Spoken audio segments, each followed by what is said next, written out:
when I think back to when this computer was first out, I'm thinking of the ColecoVision. I am thinking of Intellivision, although it was slowly on its way out, although Intellivision 2 had come out. Atari was still big with the 2600, the 5200, and then the 7800. But computers, so you had the Commodore 64, you had the Coleco Atom, you had the Apple II, you had the Apple IIc, actually. You had a few more computers. And also during that time, especially in the later 80s, you had, the TurboGrafx coming out. You had some of these insanely expensive game machines, but they were beautiful, right? So computers are game machines. So everybody wanted a computer, right? And again, computers were a big investment. Again, the disk drive, the monitor, the Commodore 64 itself, that's $3,000 equivalent to today's money. I mentioned in the last video that the Timex Sinclair 1000 was $69, and that's like $200, some odd in today's money. So when you've made that investment in a computer, why go for game machines? And even my own personal philosophy at the time was, I don't want a game machine. I want a computer because I can do work on it, so homework. I can play games on it. It does everything that I wanted to. Why would I have a single purpose game machine? And then I'm also stuck buying software. So let's talk a little bit about the Commodore 64 and piracy, because piracy was rampant in those days with the Commodore 64 and amongst my friends, right? So I know my mom did not have the money to necessarily buy software and buy all the games that I collected. We could afford, this floppy disk to copy games. And the odd bit of software that we did buy, and we did certainly buy software. I certainly have bought software for the Commodore 64. My grandmother gave me Logo for my birthday one year. There were games that I also certainly bought because I did want to buy, but we didn't have the means to buy software. So we would copy games from each other. We would actually, in some cases, put multiple games on a single disc because they actually fit. So software, at least my perception of software was that it was expensive. And to a kid that's 9, 10, all the way up to, let's say 15, didn't really have the means. I actually ended up getting a job so that I could have the means, starting around 1989 or 1988, I should say. But still, prior to that, I was dependent on copying, and that's what we all did. And many of us, were really just kids. It wasn't necessarily big, sort of.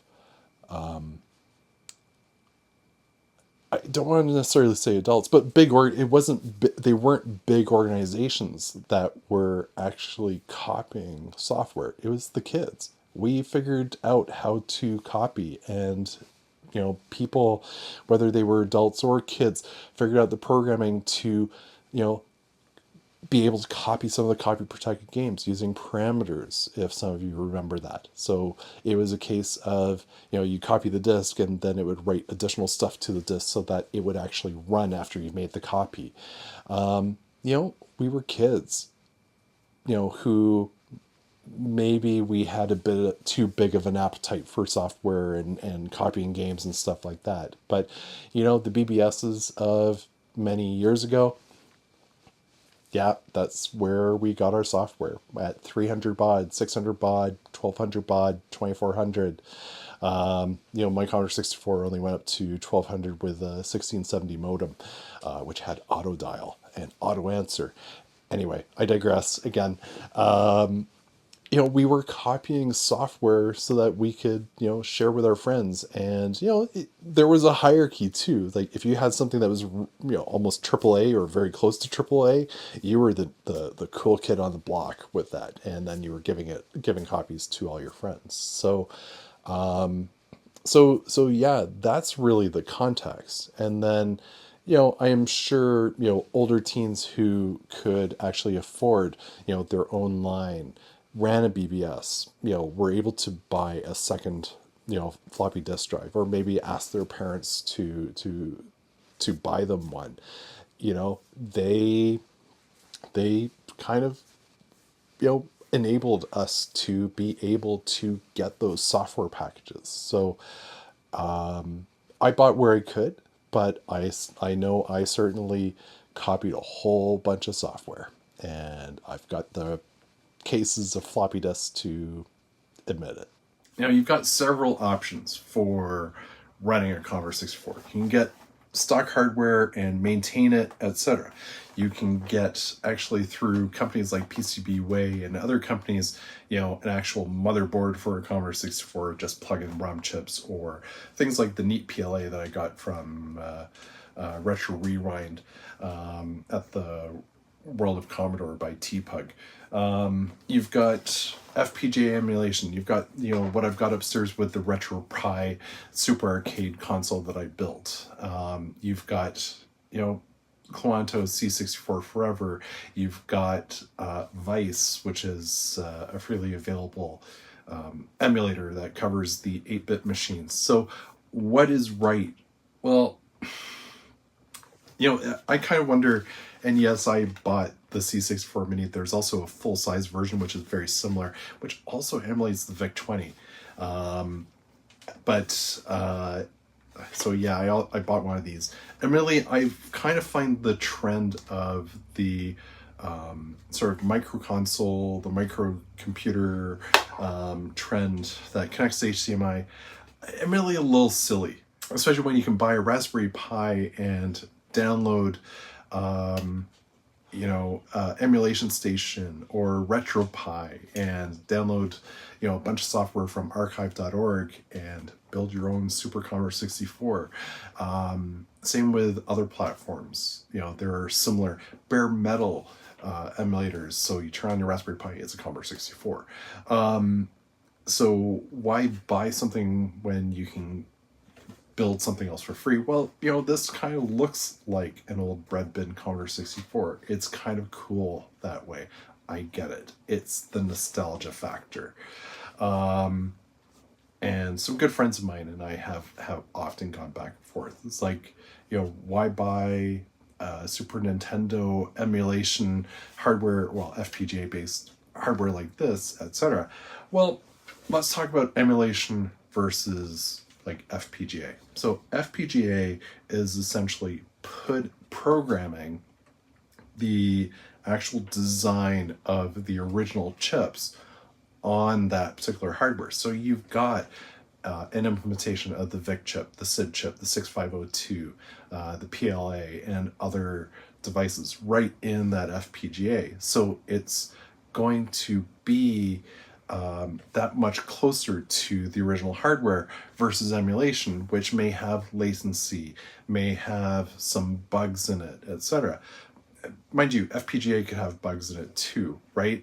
But one is more sort of the hardware-oriented version of emulation versus a software-based emulation. So my rule of thumb is whatever is right for you is what is right for you. If you want to go down the FPGA route, go for it. If you want to go down the emulation route, then emulators are it. For me, emulation works, although I do happen to have this because of the nostalgia factor. And, this is kind of cool because then I'm not having to pull out all the cables and all the everythings for setting up my Commodore 64. Which is a little bit of a pain, and why I don't pull it out that often and actually set it up here, etc. I like how my desk is set up. So whatever works for you. And the form factor on this is actually really quite cute. And it is meant to be really for playing games. You could add, a keyboard and actually program it, but this one's definitely more for gaming. The full-size version is, I think, more for the true geeky, nerdy retro enthusiast who wants to actually have that keyboard experience on a larger form factor and kind of relive those retro days. The keyboard on this was not great. Somehow I managed to deal with it. I learned to type on this properly. And I did actually have to maintain the keyboard. Often I'd have to take it apart with all those screws. So the one thing I didn't mess up was my Commodore 64. You would actually have to take the keyboard apart and actually on the connectors, take an eraser and actually use an eraser to clean the actual contacts. So the keyboard was kind of painful to use from that angle and was well loved and well used.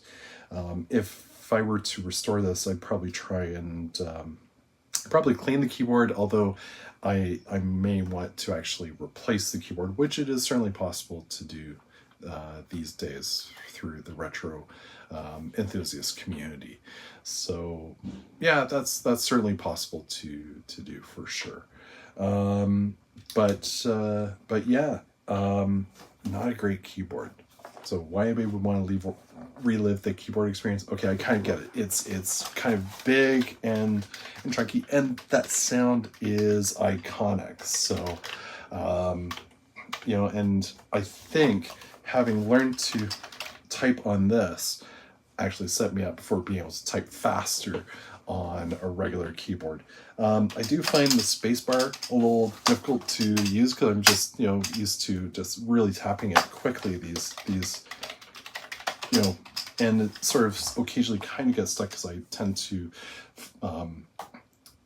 lean on the right-hand side, but actually seems to be behaving. But yeah, I've had a few moments where it's like, did I hit space properly, etc.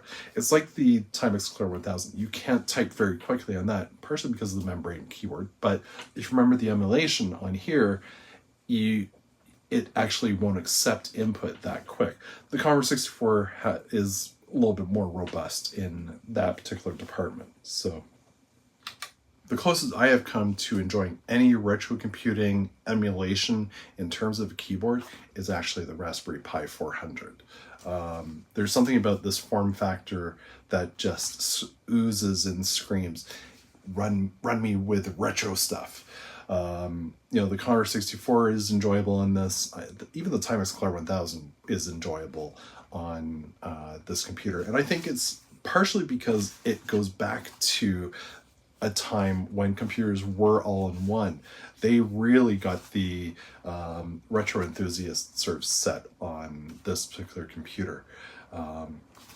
Raspberry Pi, the 400, is absolutely brilliant. I've enjoyed retro computing on my big beast of a PC here. And setting up Launchbox has been a lot of fun, but I don't always just want to sit here, and pretend I'm on a Commodore 64 on this particular computer. I'd much rather, I think, do it on a Raspberry Pi. It just seems right. Some of it, I think, also is probably because of how much power I know this machine has versus the Raspberry Pi. Raspberry Pi is pretty powerful as well, especially the 400. The 400 can be overclocked up to 2 gigahertz, I believe, and it goes up to 1.8 natively, so maybe even more for overclocking. Do I really want to run emulation on a machine that's a few megahertz on a machine that's several gigahertz? The absurd factor is quite there, isn't it? So. And that brings us to the end on this series of the Commodore 64, what it meant to me, a little bit of history, etc. I hope you enjoy the content on this channel, and looking forward to sharing more insights on retro computing and other topics.